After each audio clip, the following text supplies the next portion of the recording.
Today's video is sponsored by Stamps.com. I've been using them to print postage right from my home with no long-term commitments or contracts. To get started, go to Stamps.com/companyman for a special offer that includes a 4-week trial, free postage, and a free digital scale. The link is in the description.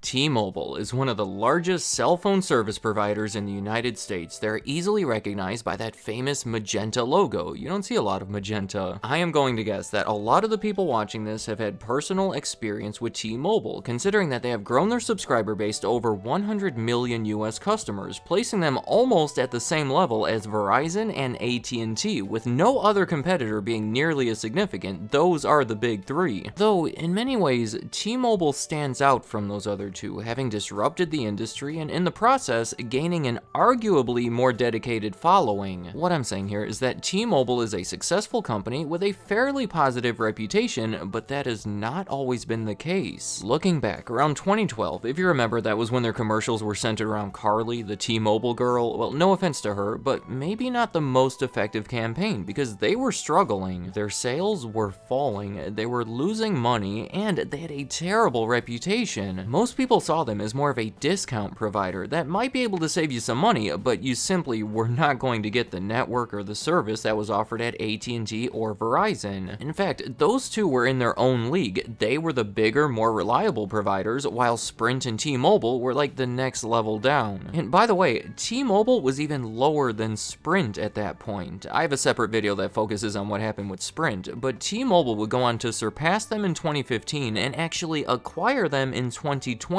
All of it is reflective of T-Mobile's incredible comeback that I think is such a great story. So in this video, I want to talk about the rise, fall, and rise again of T-Mobile. For the initial rise, it gets a little tricky. Depending on how you want to look at it, T-Mobile technically has roots going back to the 1800s, originally formed as part of the German government. Yeah, shortly after the invention of the telephone, they started building up a network of phone lines throughout the country so the people of Germany could more easily communicate with each other. That system was mostly destroyed during World War II, but slowly rebuilt afterward, and was further expanded and modernized after East and West Germany came together. That is obviously a brief overview of more than a century of history, because everything becomes much more relevant starting in the 1990s. Laws were passed in Germany that led to their telephone system becoming a public company that would no longer be fully owned by the government. As a way to establish a brand identity to attract investors and become more competitive on the market, they renamed the system Deutsche Telekom and came up with that now iconic T logo to represent the telecom part of it. They had their initial public stock offering in late 1996, raising $13 billion, I guess making it the largest IPO ever at the time, that was followed by the sale of even more stock later on. Now, in the 1990s, telecommunications were advancing fast and becoming more competitive than ever. The obvious way to keep up with the competition was to expand globally, and the easiest way to do that was to acquire already established telecom companies in other countries. For example, almost right at the same time, British Telecommunications had agreed to acquire the American company MCI in what would have been the largest foreign purchase of a US company, though it never ended up happening. So Deutsche Telekom was looking to use that money that they had just raised to buy some foreign telephone companies. They bought separate ones all around Europe, in England and Austria, Slovakia. They even attempted to buy a massive one in Italy for $82 billion. That also never happened. Today, Deutsche Telekom is the third most valuable company in Germany, with 78% of the revenue coming from international operations. So, as part of these global expansion efforts in 2001, they acquired a US wireless provider called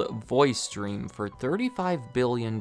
Seemingly a high price for the country's 8th largest wireless carrier, with only 2 million subscribers, but the US wireless market was believed to have amazing potential, and since VoiceStream was one of the few providers that was not already part of a much larger company, this was their way in. Soon after, they completely rebranded VoiceStream as T-Mobile, taking that T from their existing logo. So that's it. That's how T-Mobile seemed to pop up out of nowhere in the United States. The wireless market was taking off. It was supported by a large company making significant investments, with a memorable ad campaign featuring actress Catherine Zeta-Jones and their slogan, "Get More." T-Mobile became one of the the fastest growing wireless brands, reaching 25 million subscribers within a decade. To be clear, never coming close to the market leaders. I mean, how could they possibly? But all things considered, T-Mobile was a relatively new, successful brand that really started to lose momentum. One of the possible reasons behind the trouble was having a weak network. So many complaints about dropped calls and lack of coverage, and that's aggravating to the customer. That is the kind of thing that will make them avoid T-Mobile in favor of more reliable competitors. At the end of 2012, they were the only one of the big four that had yet to launch their 4G LTE network. I do not want to get very technical with any of this, but they were falling behind and developing a negative reputation because of it. Another potential reason for the struggles would be a failed attempt to merge with AT&T. Yeah, the two companies tried to combine together in a $39 billion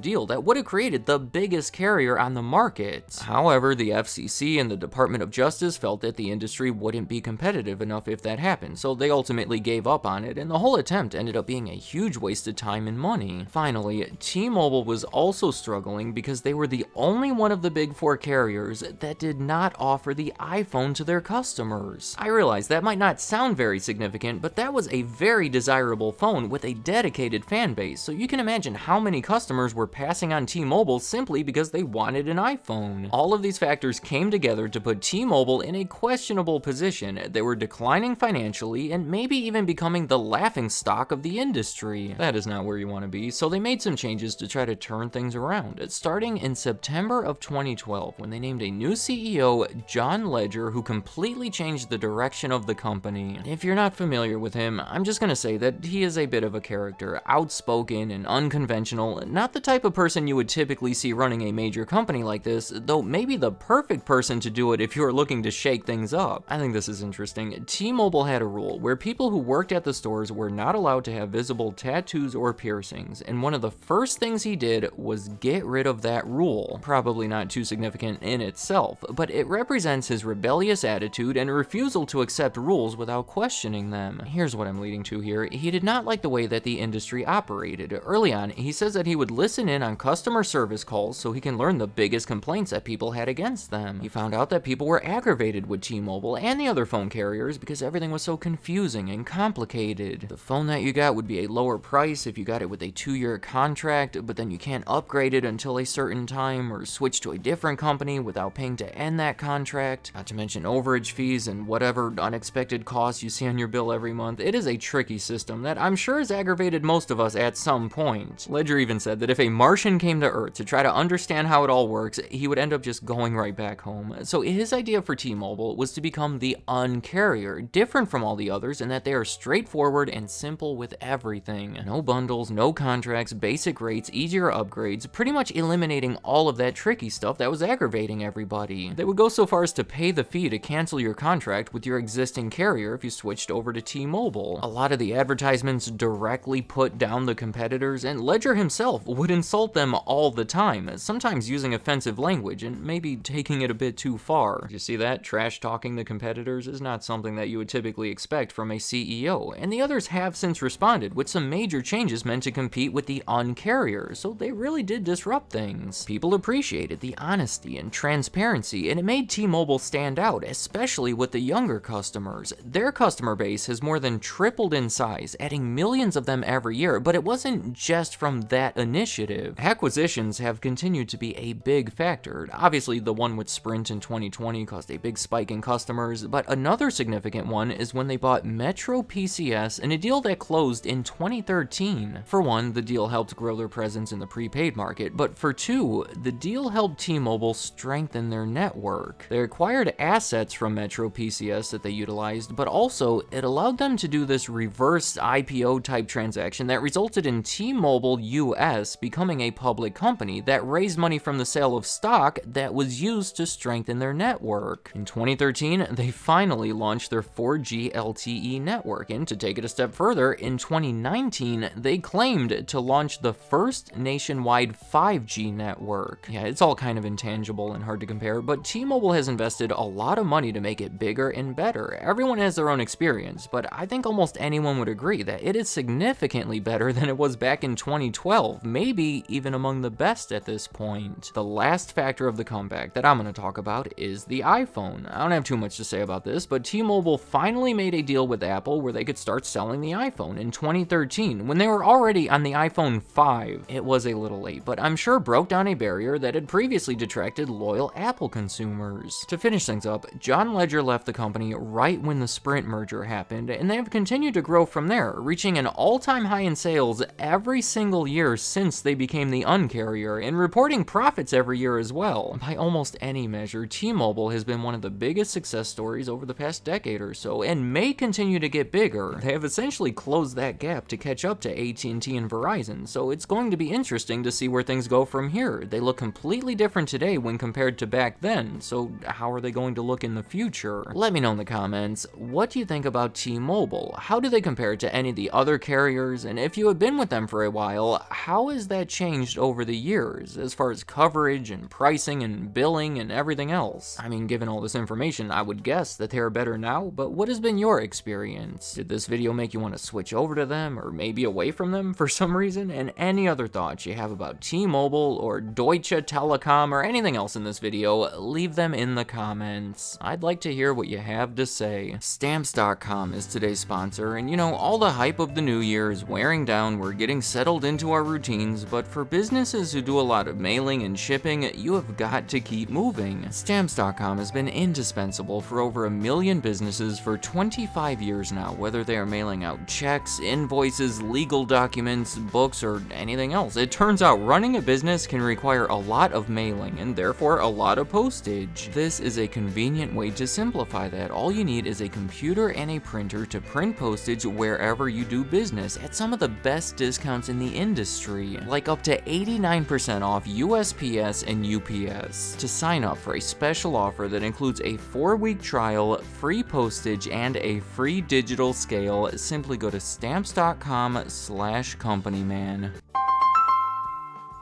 Thank you for watching.